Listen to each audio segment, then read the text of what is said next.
Imagine you're buying a piece of hardware, right? Like, let's say a highly specialized half-nozzle jacket for a rocket engine. Okay, yeah, that's a very specific, very complex piece of engineering, Exactly. So you get the invoice, and it costs $13,000. which honestly in the aerospace industry sounds completely normal. Right. Most people would just look at that price tag, kind of shrug, and authorize the payment. Because they think, well, that's just what aerospace parts cost. Yeah, but if you do that, you're just practicing conventional engineering. You're accepting the world exactly as it is. You're not questioning the underlying reality of the object. Exactly. But what if you look at that invoice, break down the actual physical mass of the part, and check the commodities market? Then you realize that this $13,000 part is actually composed of roughly $200 worth of basic steel. Yes, $200. I mean, you've just experienced a completely different kind of realization right there. It's a massive shift in perspective. It really is. If you accept the $13,000 price tag, you're just normal. But if you realize that the global supply chain is structurally broken to mark up $200 of steel that much. Then you've taken your first step into understanding the operating system of the most disruptive companies on Earth. So, welcome to a brand new deep dive. Okay, let's unpack this. Our mission today is to dig into a text that fundamentally deconstructs how innovation is actually achieved. And it's a fascinating text. We are looking at The Book of Elon, A Guide to Purpose and Success by Eric Jorgensson, which was published in 2026. Yeah, and what makes this specific material so critical for us to analyze is its structural purity. Right, there's no third-party biographer trying to psychoanalyze the subject. There's no media spin or narrative shaping at all. None of that gossip. The text is entirely constructed from Elon Musk's own words, right? Like curated from decades of transcripts, internal emails, raw interviews, and technical writings. It's a very pure distillation. The focus is purely on the mental models, the underlying physics, and the hardcore execution strategies. The strategies that allowed one individual to simultaneously restructure the automotive industry, aerospace, and artificial intelligence. Yeah, the value of this text really lies in its function as an operating manual. It's not just a history book. Right. It's not merely about how to build a reusable rocket or an electric car. It's a framework for bypassing traditional limitations. What's fascinating here is that it presents a masterclass in the mechanics of critical thinking and the physical scaling of new ideas. It takes an outcome that conventional wisdom deems impossible, drags it into reality, and then figures out how to mass produce it. Exactly. Yeah. If you want to understand the engine driving these massive shifts in human capability, you have to understand this underlying logic. So before we jump into the actual mechanics of building these massive industrial machines, we have to establish the philosophical foundation. Because you don't take on the stress of nearly bankrupting yourself multiple times just for the fun of it. Right. Or sleeping on concrete factory floors, you know. There is a why that dictates every single how in this book. And the text introduces a concept that sounds almost clinical at first glance, but it really drives everything else. Yeah, it frames the concept of utility, but not as a vague moral good like we usually think of it. No, it frames utility as a rigid mathematical equation. The mathematics of usefulness is the baseline here. I mean, most of us, when we think about doing good in the world, we think in qualitative terms. Like volunteering, helping a neighbor, just being kind in general. Exactly. But the framework presented here quantifies it. The equation is absolute, right? Yeah, the total utility you create in your life is equal to the number of people you help, multiplied by the amount of help you provide to each of them. It forces you to confront the scale of your own impact. It really does. If you design a product that profoundly changes the trajectory of 10 people's lives, that carries a specific mathematical weight. But so does writing a simple piece of software, right? Like a minor efficiency tool. Exactly. If that tool shaves 5 minutes of frustration off the daily lives of 2 billion people, the net positive impact might be identical. Mathematically, it's the same amount of utility. So if you are listening to this right now, think about how you measure your own daily output. Do you wake up and run the math on your utility? Because the text demands this of the reader. It sets this core imperative that you must create more than you consume. You must have a net positive area under the curve of your life.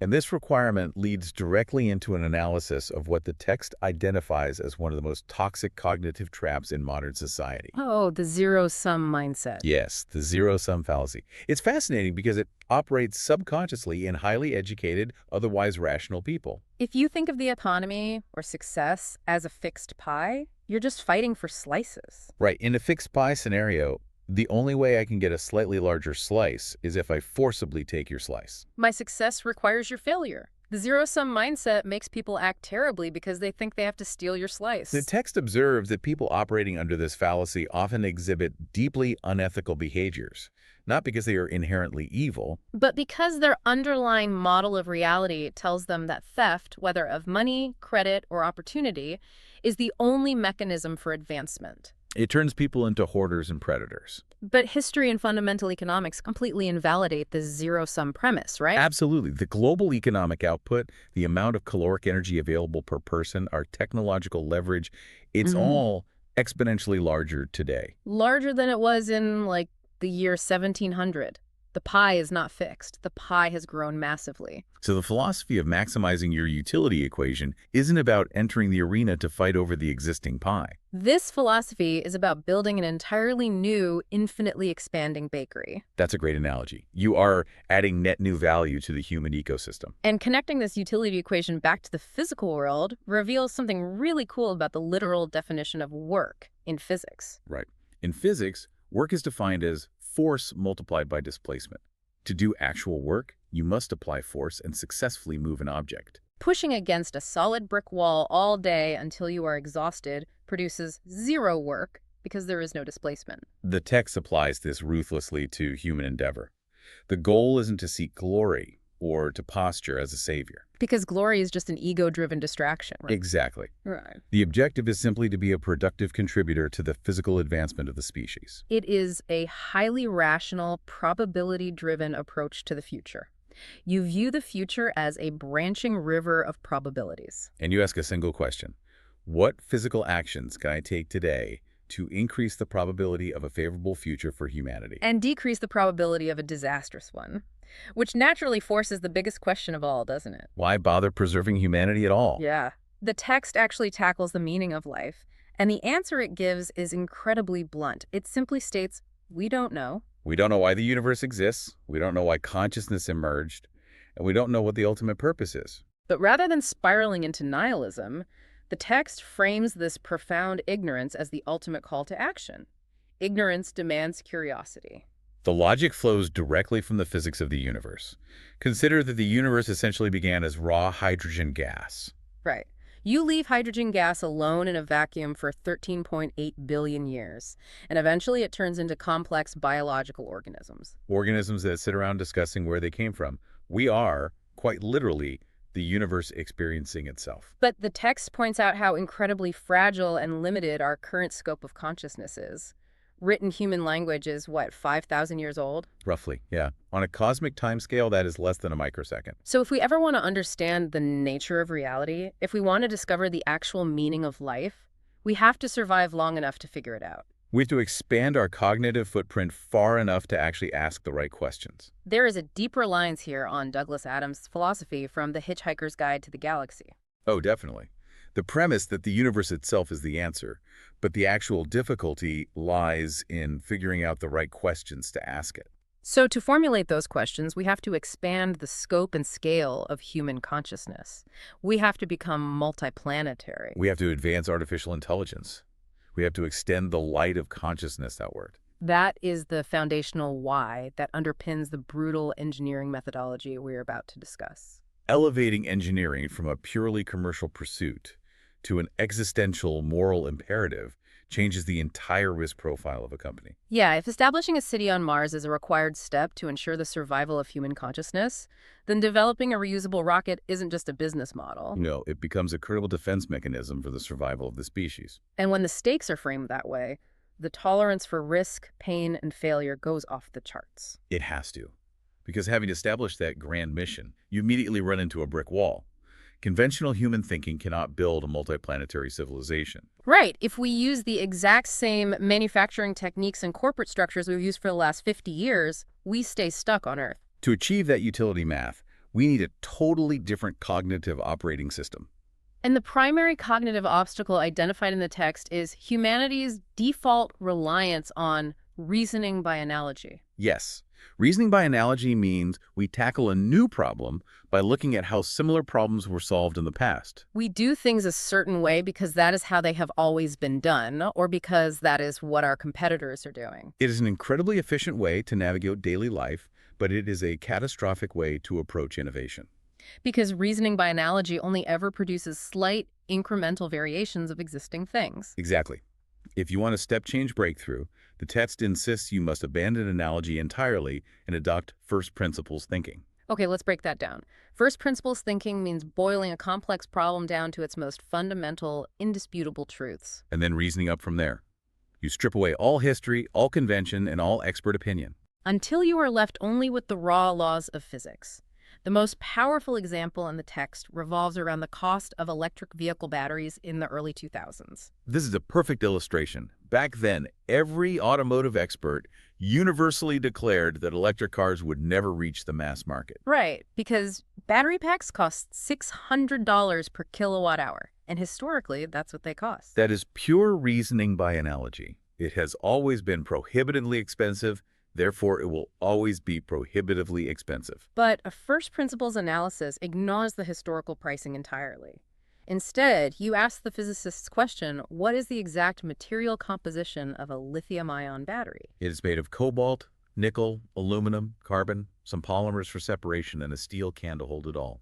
That is the physical reality. Then you look up the spot market value of those specific raw elements on the London Metal Exchange. And when you multiply the mass of each element required by its raw commodity price, the fundamental material cost drops drastically. It drops to roughly $80 per kilowatt hour. The raw atoms are cheap.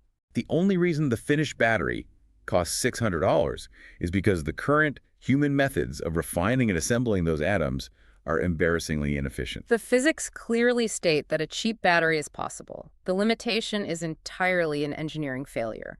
This exact realization birthed the metric we mentioned at the very beginning of the show, the idiot index. I want to spend some time here because it is such a brutal, clarifying metric. The idiot index is simply a ratio, right? Yes, you take the cost of a finished manufactured product and you divide it by the base cost of its fundamental raw materials. It serves as a strict mathematical gauge of your manufacturing inefficiency. Let's look at that $13,000 half-nozzle jacket again. Okay, yeah. If the raw steel required to forge that part costs $200 on the open market, your idiot index is 65. So the finished part costs 65 times more than the atoms it is made of. Exactly. And the text uses the term idiot intentionally, not as a personal insult, but as a systemic one. Right. If your ratio is that high, your process is structurally idiotic. You are paying massive premiums for shipping, middlemen, excessive machining, And administrative bloat. The hypothetical perfection, the ultimate target, is an idiot index of 1.0. which means figuring out a manufacturing process that rearranges the raw atoms into the finished shape for zero additional cost. Exactly. Wait, I need to jump in and push back on this cognitive framework for a second. The text demands first principles thinking, but the cognitive load of functioning that way is unsustainable. How do you mean? Well, we literally cannot live our lives in first principles. If you're listening to this, imagine trying to leave your house by calculating the atomic friction of the doorknob. Instead of just turning it because you know how doors work. Right. We use analogy because it saves mental energy. So when exactly does an engineer or a company flip the switch? Because demanding first principles for everything sounds like a recipe for analysis paralysis. That is a very valid critique, and the text actually addresses the limitation of human bandwidth. You are entirely correct that daily survival requires analogy. If you attempted to navigate a grocery store using quantum mechanics, you would starve to death in the produce section. Analogy is a necessary evolutionary shortcut. However, the switch must be flipped the moment you attempt to do something genuinely new. Or when you hit a roadblock that analogy tells you is insurmountable. Right. When the entire industry says reusable rockets are economically impossible, analogy has failed you. That is the exact moment you pivot to first principles. You establish the axiomatic truths, the conservation of energy, the thrust-to-weight ratios, the orbital mechanics. And if your proposed design does not violate those physical laws, it is theoretically possible to build. The text is fond of the saying, physics is law, everything else is a recommendation. Once you accept that physics is the only judge, you could start applying another mental model from the text, thinking in limits. This involves taking a concept and stretching it to its absolute mathematical extreme to see how the physical dynamics change. The inception of the Boring Company is a perfect masterclass in thinking in limits. Oh, this is a great example. When the idea of digging tunnels under cities to alleviate traffic was first proposed, the conventional criticism was immediate.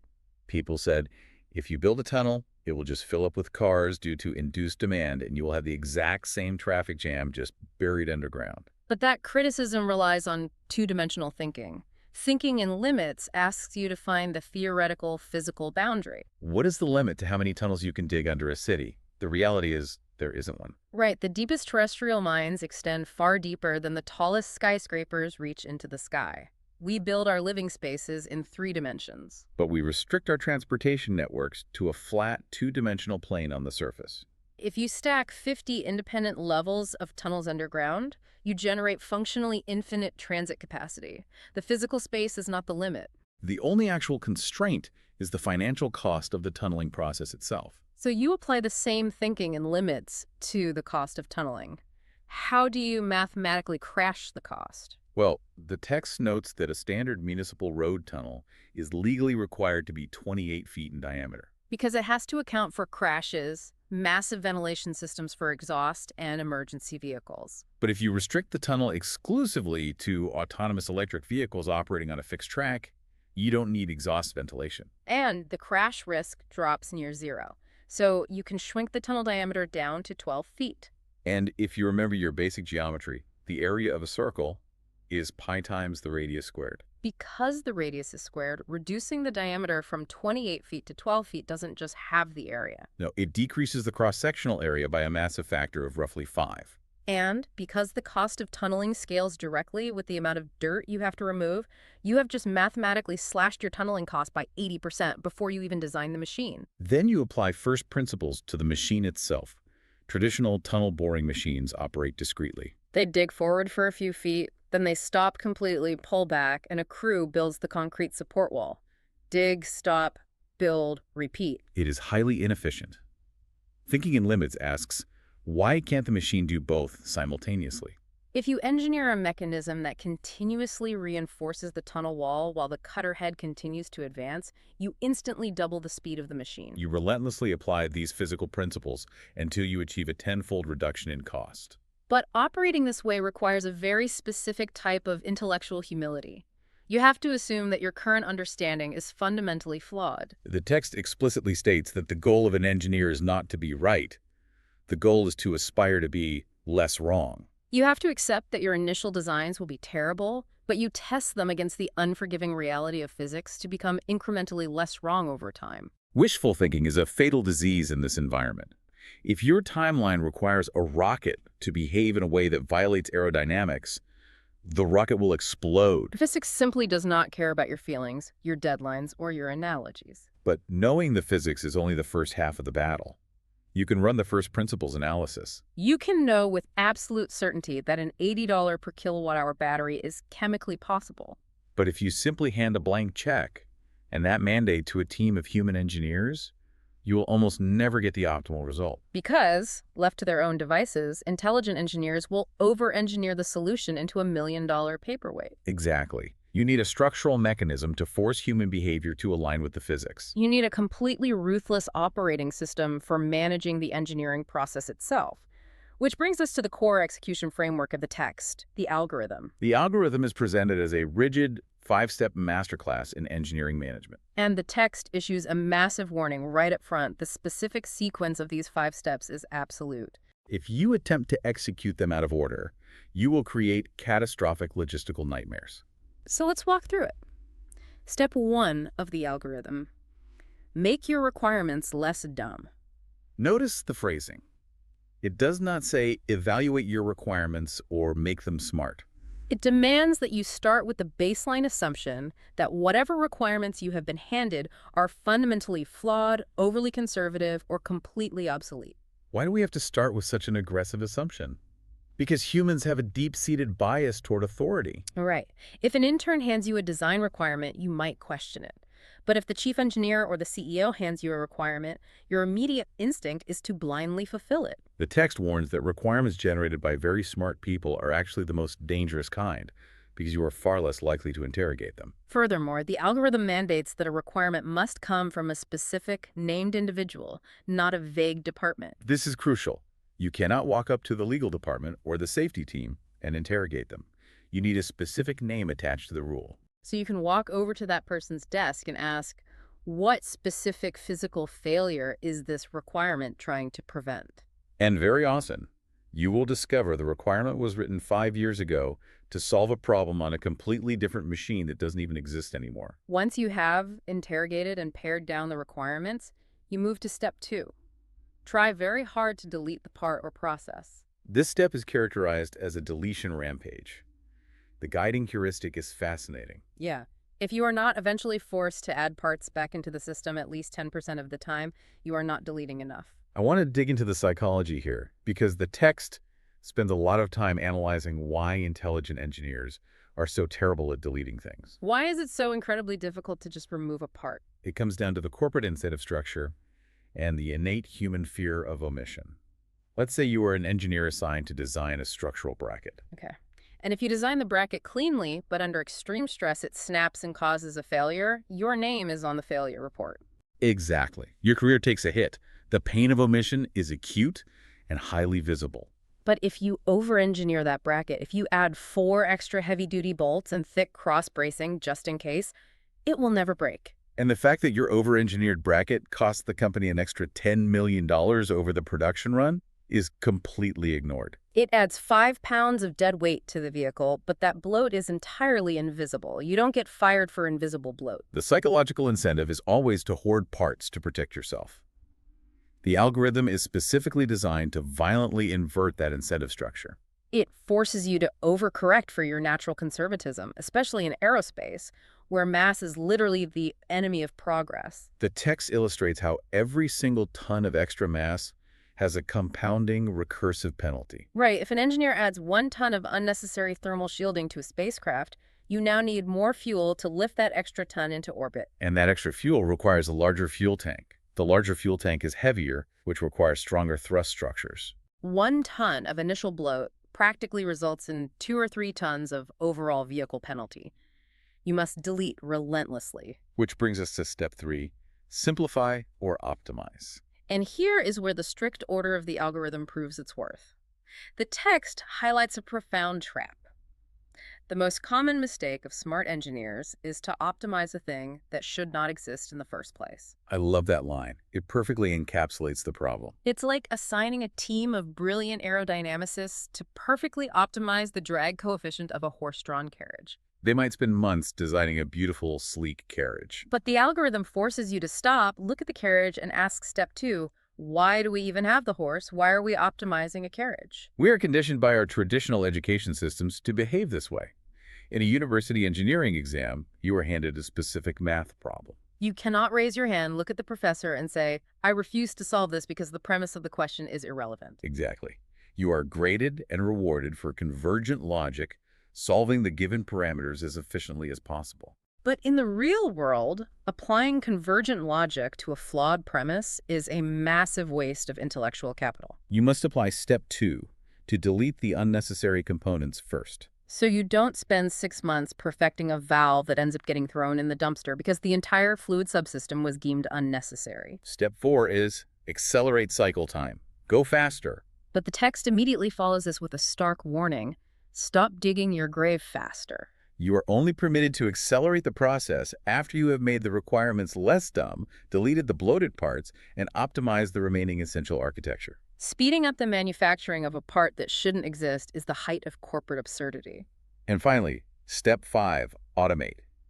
Automation is the absolute last step, never the first. The text includes a candid admission that attempting to automate the Tesla production lines too early was a catastrophic error. They envisioned an alien dreadnought factory with almost zero human intervention. But because they automated before they optimized and deleted, they ended up hard-coding flawed, overly complex processes into the robots. They had to physically rip hundreds of millions of dollars worth of robotics out of the factory floor. If you automate a broken process, you do not fix it. You merely manufacture garbage at an accelerated rate. The ultimate perfect illustration of failing to follow the algorithm is the famous Fiberglass Mat story detailed in the text. Oh, this is a masterpiece of corporate comedy.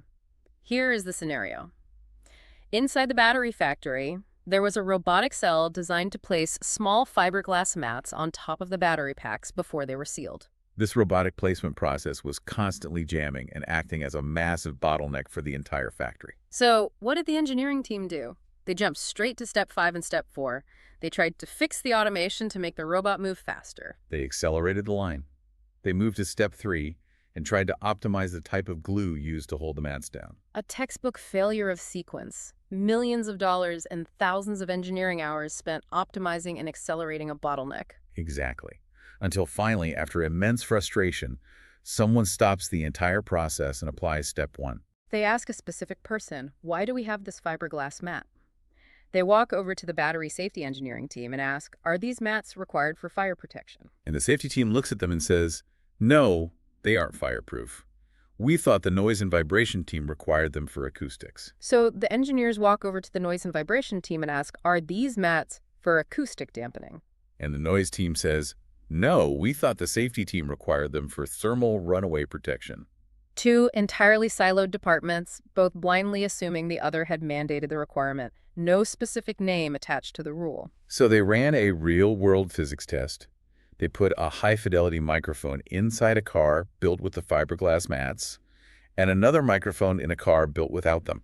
They drove them over the same road. There was absolutely zero measurable difference in the acoustic profile. The mats did literally nothing. So they applied step 2.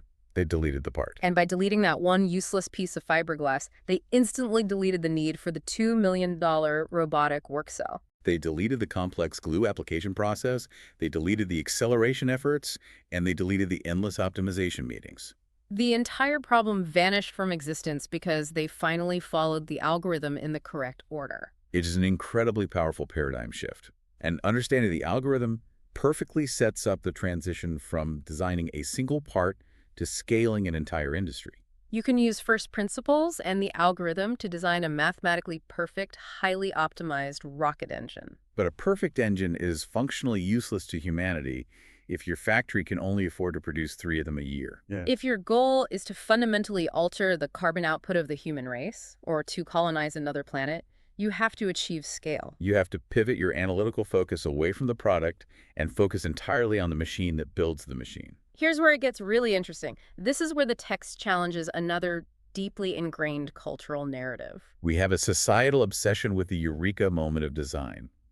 We idolize the lone genius standing at a whiteboard sketching out a brilliant schematic. But the brutal reality of physics and economics is that a schematic does not change the world. Building a functional prototype is relatively easy.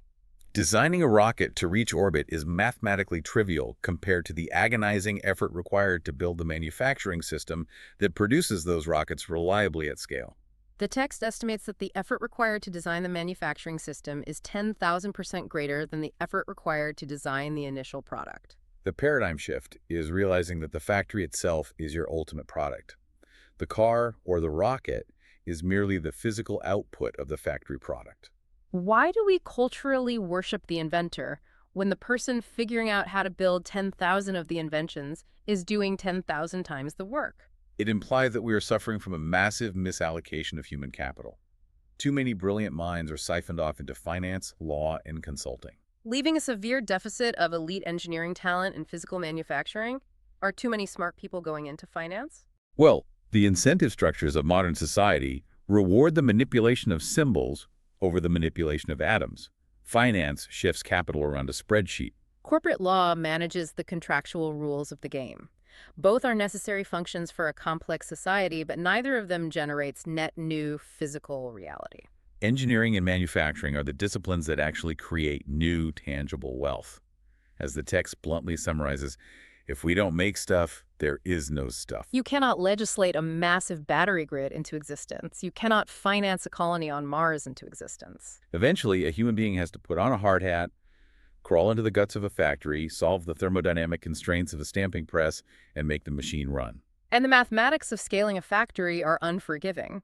A factory operating at twice the speed isn't just a marginal financial improvement. No, it is the literal physical equivalent of possessing 2 separate factories. But the terrifying flip side of that scale is the fragility of the production line. The text points out that a factory is a highly complex cybernetic ecosystem. And its maximum speed is entirely dictated by its least lucky or least competent supplier. If you are building a vehicle that requires 10,000 individual components to assemble, and 9,999 of those components arrive on time. But one single component fails, the entire multi-billion-dollar assembly line grinds to a halt. The output drops to zero. The real-world examples provided in the text highlight how susceptible this ecosystem is to pure chaos. You can have the most advanced predictive logistics software in the world, and it means nothing if an unforeseen tsunami wipes out your microchip supplier in Asia. The most surreal example given was a literal violent cartel shootout at the U.S.-Mexico border. Right. The authorities shut down the border crossing, which delayed a routine truck shipment of interior trunk carpets. Which subsequently brought one of the most advanced automotive assembly lines on the planet to a complete standstill. You are attempting to engineer a closed, rational system that must survive in an open, highly irrational world. So how do you mathematically defend against that level of chaos? You apply the algorithm to the factory architecture itself. You aggressively delete parts to reduce the total number of suppliers you depend on. The toy car casting innovation is the perfect manifestation of this. Right, an engineer was looking at a small die-cast toy car on their desk and asked a first principles question. Why do we assemble real cars from hundreds of stamped metal pieces welded together? Why can't we just use a massive press to cast the entire chassis in one piece, like this toy? When they proposed that, the conventional manufacturing industry said it was physically impossible. The metallurgy and the thermodynamics required to inject molten aluminum into a mold that large without it warping had never been solved. But a first principles analysis confirmed that while it was phenomenally difficult, it did not violate the laws of physics. So they approached the 6 largest casting machine manufacturers in the world. 5 of them laughed and said no.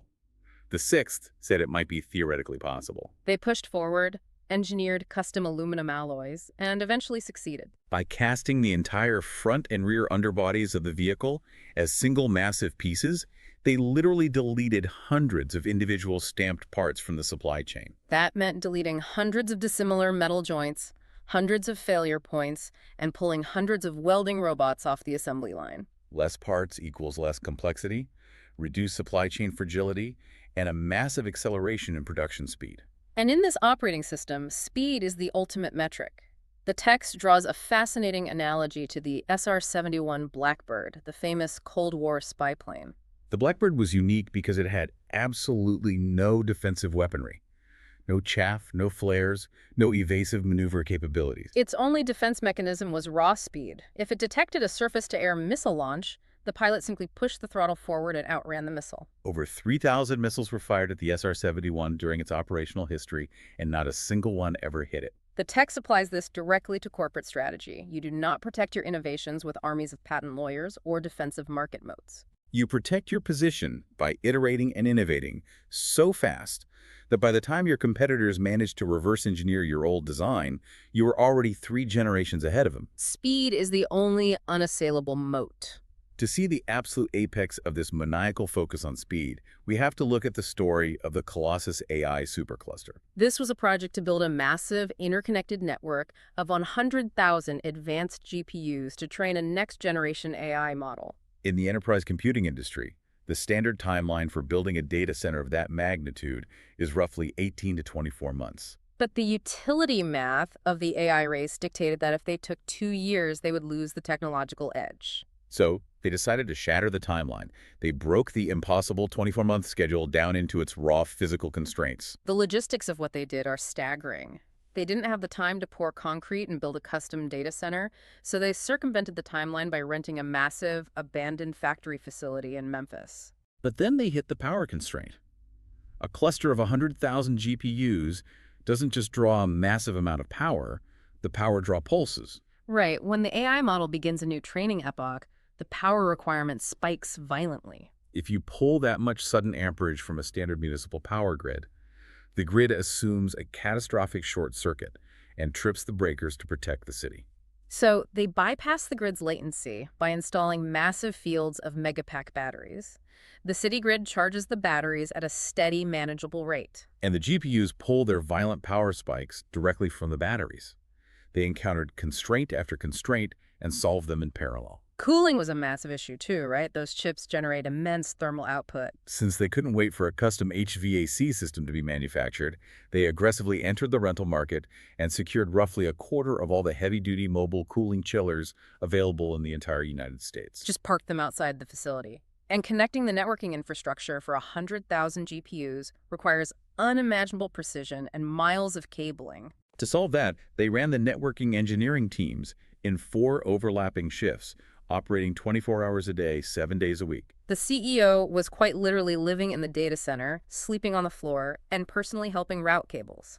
By refusing to accept serialized dependencies, refusing to wait for step A to finish before aggressively starting step B, they condensed a 24-month industrial project into 122 days. That is the SR-71 philosophy weaponized in the real world. But here is the critical pivot. You absolutely cannot execute a 122-day timeline using a traditional corporate organizational chart. No, if every decision has to be drafted in a memo, reviewed by a middle manager, approved by a director, and signed off by a VP, the timeline stretches back to 2 years. The organization itself must be structurally engineered for speed. You have to build a quiet nervous system. The text describes this organizational structure as a cybernetic collective. It is a very precise framing. A company is not a family.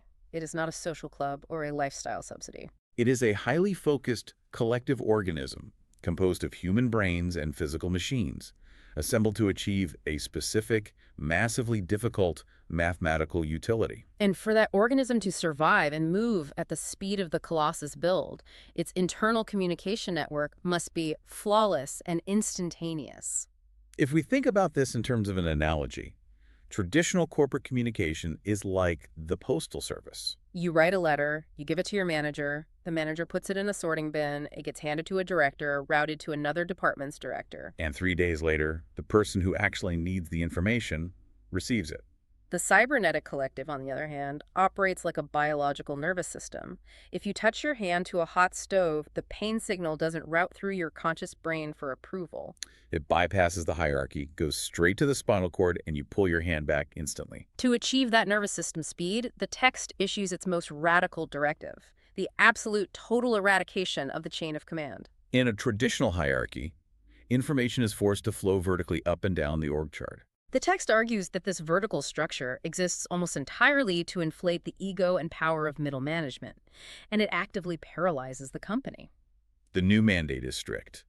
Communication must travel via the shortest physical or digital path necessary to solve the problem. Period. If a junior engineer on the floor needs critical technical data from the vice president of a completely different division, they do not ask their manager for permission. They simply walk over to the VP and ask. If a line worker spots a critical safety flaw and needs to talk to the CEO, they email the CEO directly. And the text enforces this with a brutal warning. Any manager who attempts to enforce a traditional chain of command or who punishes an employee for communicating outside their silo will be immediately fired. Now, I have to push back here because this is where the theory sounds incredibly empowering, but the reality sounds like an absolute nightmare. Right. If you have an organization of 50,000 people and everyone is directly emailing the CEO or walking into other departments' meetings, isn't that just pure, unadulterated chaos? How does leadership maintain any sense of alignment or track what is actually getting done if there are no official channels? It is absolutely chaotic. The text does not pretend otherwise. But this is a conscious trade-off based on utility math. You have to choose your poison. Traditional, highly structured corporate environments prioritize control, predictability, and the comfort of management.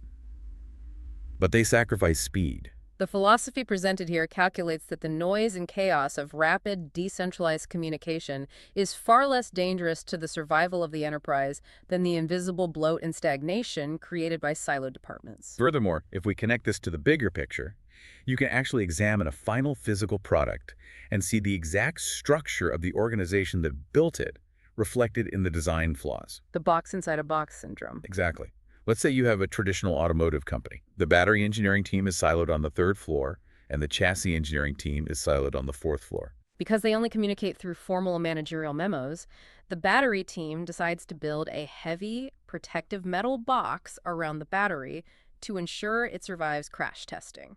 Meanwhile, the chassis team decides to build a heavy, reinforced metal underbody to protect the car. When the vehicle is finally assembled, you have a heavy, expensive metal box sitting inside another heavy, expensive metal box. The organizational barrier literally manifested as a physical mass penalty in the product. To violently break down those barriers, the text advocates for the hands-on-the-stove principle. There can be absolutely no physical or operational boundaries separating the design engineers from the manufacturing floor. You cannot have designers sitting in pristine, quiet cubicles in Silicon Valley drafting CAD models, while the actual factory workers trying to build the thing are sweating in a facility in Nevada. The designers must have their desks physically located on the noisy, dirty factory floor. Because the feedback loop must be visceral and inescapable.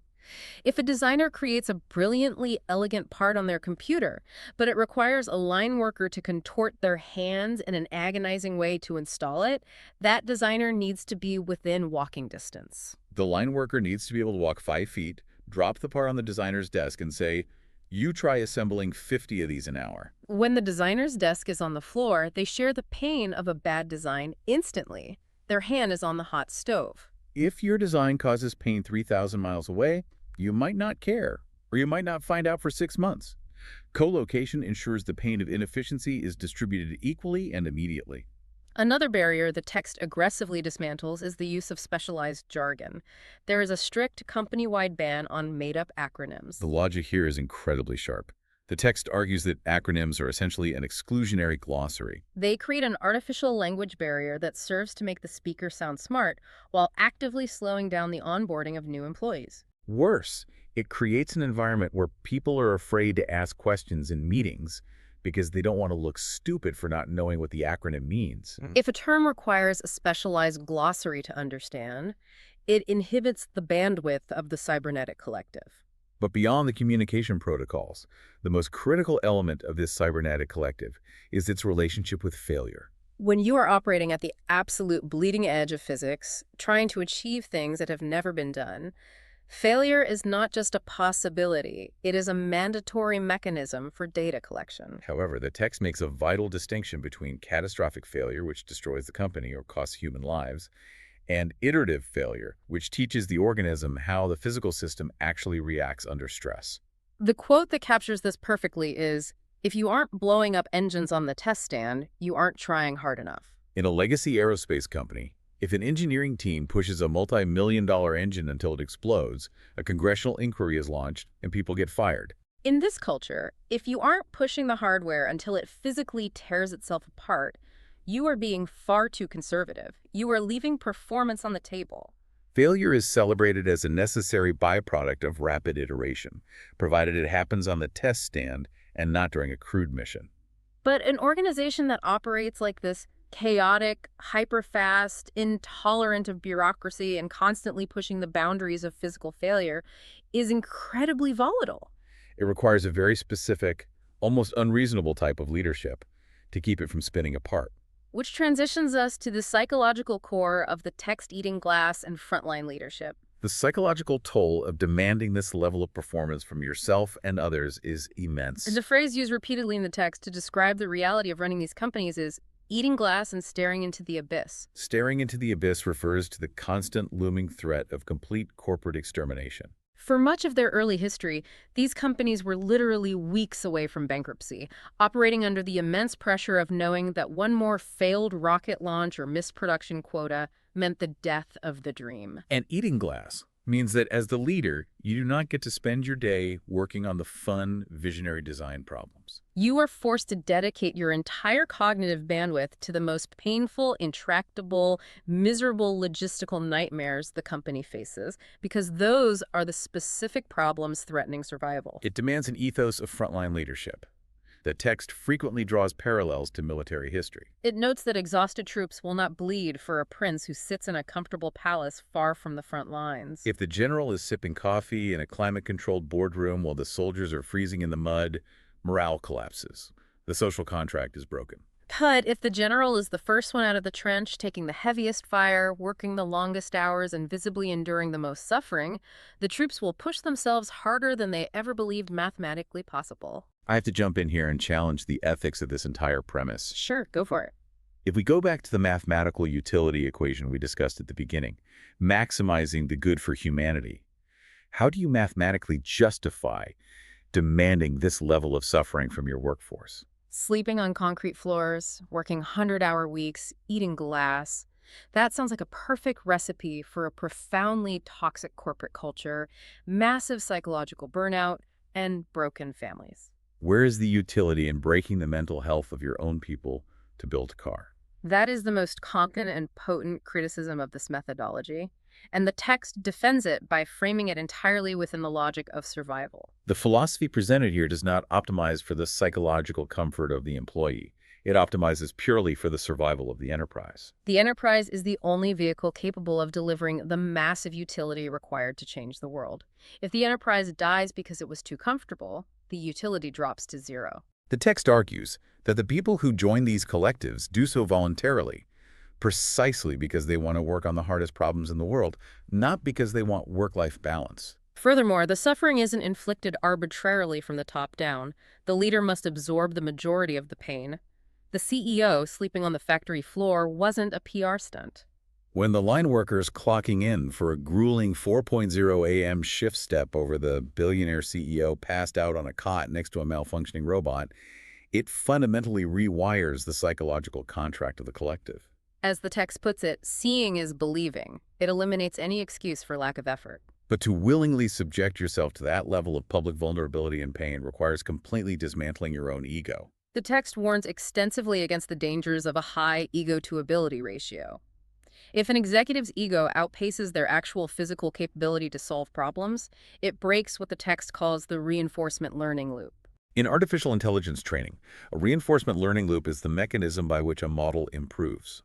It attempts a task, fails, receives negative feedback, adjusts its parameters, and tries again. Human learning requires the exact same loop.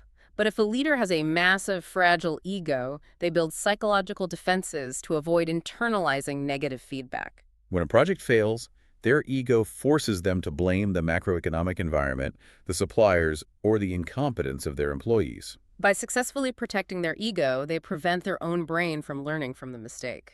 Smashing your ego means embracing the intense psychological pain of standing in front of your team, admitting your underlying assumptions were completely wrong, taking the full blame for the failure, and adjusting the algorithm. Reading this, you have to wonder where a human being develops the pain threshold necessary to operate this way. To sleep on concrete, eat glass, face public mockery, and constantly smash their own ego without breaking. The text traces the genesis of this iron will back to his origins growing up in South Africa. It paints a picture of an environment defined by extreme, normalized physical and psychological violence. He wasn't raised in a sheltered, privileged bubble. He describes being hunted and beaten within an inch of his life by gangs of boys at school. And there is one particularly telling story from when he was 6 years old. Feeling he was being unjustly punished and kept inside, he escaped his nanny and walked 10 or 12 miles across the chaotic capital city by himself, just to prove to his parents that his will could not be contained. That environment forged a terrifyingly high tolerance for adversity. When your formative years require surviving literal physical violence and constant intimidation, the psychological stress of a corporate crisis feels almost trivial by comparison. The text observes that individuals who are overly concerned with the damage caused by harsh words or blunt feedback have usually never experienced the reality of being physically punched in the face. And that extreme pain threshold translates directly into the management style of the collective. The guiding principle is feedback over feelings. When your ultimate goal is the mathematical utility of the mission ensuring humanity becomes multi-planetary, and you care more about that mission than you care about being universally liked, your communication becomes ruthlessly efficient. The text argues that traditional workplace camaraderie can actually be a lethal danger in a high-stakes engineering environment. It is a jarring contrast to modern corporate HR philosophy, which heavily prioritizes psychological safety and emotional harmony. But consider the physics. If a culture of camaraderie prevents a junior engineer from brutally criticizing a senior colleague's flawed schematic because they don't want to hurt their friend's feelings, that schematic gets manufactured. That flaw gets integrated into the vehicle, and if that vehicle is a rocket, it explodes. The text explicitly states that a leader's desire to be liked is a massive vulnerability. Your ultimate loyalty must be to the physical success of the enterprise, not to the emotional comfort of the individual sitting across the table from you. If you prioritize protecting one person's feelings over the integrity of the engineering, you risk dooming the entire Cybernetic Collective. It is an unyielding, almost terrifying philosophy to live by. Which brings us to our final look at the text. Where did this operating system compile for the very first time? When did these theories of utility, first principles, and extreme pain tolerance merge into a business strategy? The text takes us back to the transition from his first company, Zip2, to the creation of PayPal. The origin story is the crucible where these concepts were tested. He leaves South Africa and arrives in Canada with roughly $2,000 to his name. To survive, he takes on the most brutal physical labor available, including donning a hazmat suit to crawl into the steaming, toxic muck of a lumber mill's boiler to clean it out. He eventually pays his own way through college, accumulating massive debt, and secures a spot in an elite PhD program at Stanford University, intending to study advanced energy storage for electric vehicles. But he drops out of Stanford almost immediately after arriving. Why? Because he runs the utility math. He looks at the timeline of academic research and realizes that spending 7 years writing a thesis that might sit in a library drawer has a very low probability of changing the world. Meanwhile, he looks out his window in 1995 and realizes the internet, the digital nervous system of humanity, is being built right now. He cannot justify sitting in a lab when the most transformative event in human history is happening in real time. So he pivots immediately and founds Zip2. And the operational realities of Zip2 are a masterclass in extreme resourcefulness. They couldn't afford an apartment and an office, so they just rented a cheap office. He slept on a futon under his desk. He showered at the local YMCA. Because they only have one computer, the website ran on the server during the day, and at night he would pull the site down to write code until dawn, 7 days a week. They essentially built the first online maps and directory routing systems, and their business model was selling this software to legacy print media companies like the New York Times and Hearst. But dealing with legacy media companies exposed a massive flaw in the business model. The executives at these print newspapers fundamentally did not understand the physics of the internet. They constantly tried to constrain the software to fit their outdated analog business models. The quote used in the text to describe this frustration is brilliant. He said, trying to sell this technology to legacy media was like selling F-22 jets to people who just want to roll them down a hill. It is the ultimate nightmare for an engineer building a high-performance, transformative machine and watching a bureaucracy use it as a doorstop. That intense frustration forged a permanent strategic principle. Never rely on legacy middlemen to deliver a paradigm-shifting technology. If you have built something that fundamentally alters the physics of an industry, you cannot trust the incumbents to understand it. You must go direct to consumer. You have to control the entire vertical experience. Eventually, Compaq acquires Zip2 for over $300 million. He walks away from the deal with $21 million in cash. If we pause here, think about the conventional analogy for success. At 27 years old, with $21 million, he won capitalism. The analogy says you buy a private island, you invest in mutual funds, and you retire. But what does he do?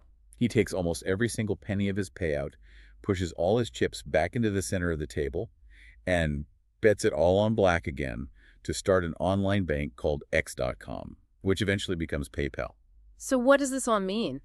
He took that massive risk because, as we discussed in the beginning, the goal was never the accumulation of wealth.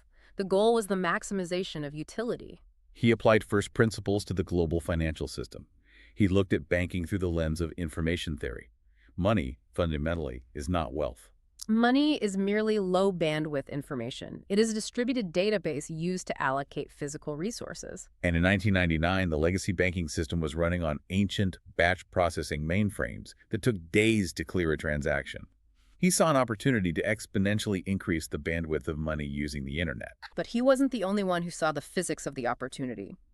Peter Thiel and Max Levchin had started a rival company called Confinity right down the street in Palo Alto, building an identical email payment system. The two companies became locked in a vicious existential war, burning through massive amounts of venture capital to acquire customers. And here we see another critical application of logic over emotion. Instead of letting his ego demand total victory, which would have bankrupted both companies, he sits down with Thiel at a cafe, and they rationally agree to merge the companies to ensure mutual survival. The merger creates PayPal. They barely survived the devastating dot-com crash of 2000. But the stress of managing the exponential scaling of the company, combined with his relentless push to move the technology architecture away from Unix, creates massive internal friction. And it leads to one of those famous boardroom coups in Silicon Valley history. Hmm. While he is literally on an airplane flying to Australia for his honeymoon, the board of directors conspires to oust him as CEO and replace him with Peter Thiel. It is the ultimate corporate betrayal. The vast majority of human beings would spend the rest of their natural lives consumed by bitterness, launching lawsuits, and trying to destroy the people who stole their company. But his reaction, as documented in the text, is a masterclass in emotional engineering. He runs the math. He realizes that launching a civil war within the company would disrupt the engineering, stall the growth, and destroy the value of his equity.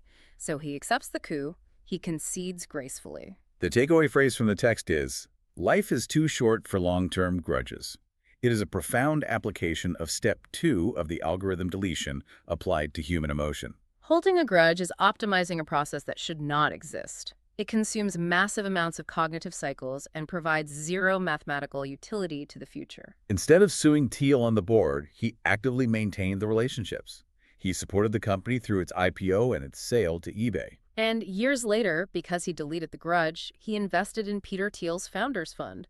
And Thiel, in turn, became one of the most critical early investors who helped save SpaceX from bankruptcy. By smashing his ego and prioritizing the long-term utility over his immediate feelings, he preserved the exact network of capital that would eventually help launch his rockets. It all connects flawlessly, from the brutal utility math, to the atomic reality of the idiot index, to the rigid sequence of the algorithm. To the chaos of the Cybernetic Collective and the psychological discipline required to eat glass and delete grudges.